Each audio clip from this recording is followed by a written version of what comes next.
और हमारे भारत में फिर से एक बार आपका स्वागत है। प्रधानमंत्री नरेंद्र मोदी के हनुमान और जमुई सांसद चिराग पासवान ने एक बड़ा बयान दे दिया है। उन्होंने कहा कि देश की कुछ ऐसी राजनीतिक ताकतें हैं जो हमारे राजनीतिक कैरियर को समाप्त कर देना चाहती हैं। उनके इस बयान के बाद राजनीतिक हल्के में कुछ बयान से उठने लगे हैं। आखिर में उनका इशारा किधर है? वैसे तो उन्होंने किसी का नाम तो नहीं लिया, लेकिन उनका इशारा बिहार के मुख्यमंत्री नीतीश कुमार की तरफ साफ था। चिराग पासवान ने साफ शब्दों में कहा कि मैं आप लोगों से जुड़े मुद्दे उठाता हूं, आम आदमी के स्वास्थ्य, शिक्षा, रोजगार मुहैया कराने की बात करता हूं। ऐसे में कुछ शक्तियां हैं जो उनके सियासी कैरियर को समाप्त कर देना चाहती हैं। चिराग पासवान ने यह भी कहा कि मेरा कसूर क्या है? मेरा कसूर तो सिर्फ इतना ही है ना कि मैं पूछता हूं कि बिहार विकास की तरफ क्यों नहीं है, बिहार विकास में पिछड़े राज्यों में क्यों गिना जाता है, जबकि देश के अलग अलग अन्य राज्य सफलता की नई कहानियां लिखने लगे हैं। उन्होंने कहा कि मैं अपनी पार्टी का नेतृत्व तो कर ही रहा था, लेकिन उस पार्टी का बंटवारा भी कर दिया गया। वो यहीं नहीं रुके, कुछ लोगों ने मेरे परिवार को भी विभाजन कर दिया। एक तरफ से हमें समाप्त कर देने की पूरी साजिश थी, लेकिन आप लोगों के प्यार ने हमें बचा लिया। उन्होंने कहा कि मैं इन शक्तियों के आगे झुकूंगा नहीं।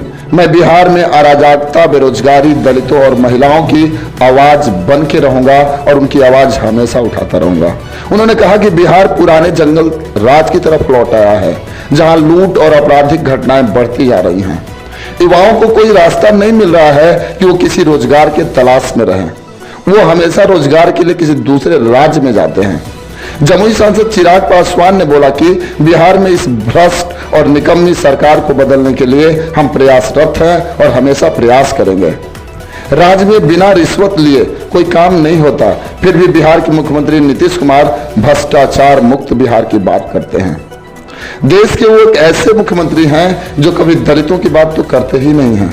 दलितों को अलग अलग जातियों में बांट के 18 सालों से बिहार के सत्ता पे काबिज हैं, लेकिन अब पिछड़ा समाज समझ चुका है कि उनके साथ अन्याय हो रहा है। लेकिन अब बिहार में अब दलित समाज सब समझ चुका है, वो बिहार के मुख्यमंत्री नीतीश कुमार के झांसे में नहीं आएगा और आने वाले 2024 के चुनाव में और 2025 के विधानसभा चुनाव में दलित समाज बिहार के मुख्यमंत्री नीतीश कुमार को अपना वोट देके समझा देगा। जमुई सांसद यहीं नहीं रुके, उन्होंने बोला कि बिहार के अंदर जिस दोहरी नीति से नीतीश कुमार काम कर रहे हैं उसका खामियाजा उनको भुगतना पड़ेगा। बिहार को आज तक बेरोजगारी से मुक्त नहीं किया जा सका, लेकिन बिहार के मुख्यमंत्री विकास की बात करते हैं। उनका विकास केवल कागजों में ही होता है। चिराग पासवान के इन सवालों से बिहार के राजनीतिक पे कितना प्रभाव पड़ेगा ये तो आने वाला समय ही बताएगा। तब तक के लिए हमें दीजिए इजाजत, फिर मिलेंगे। नमस्कार।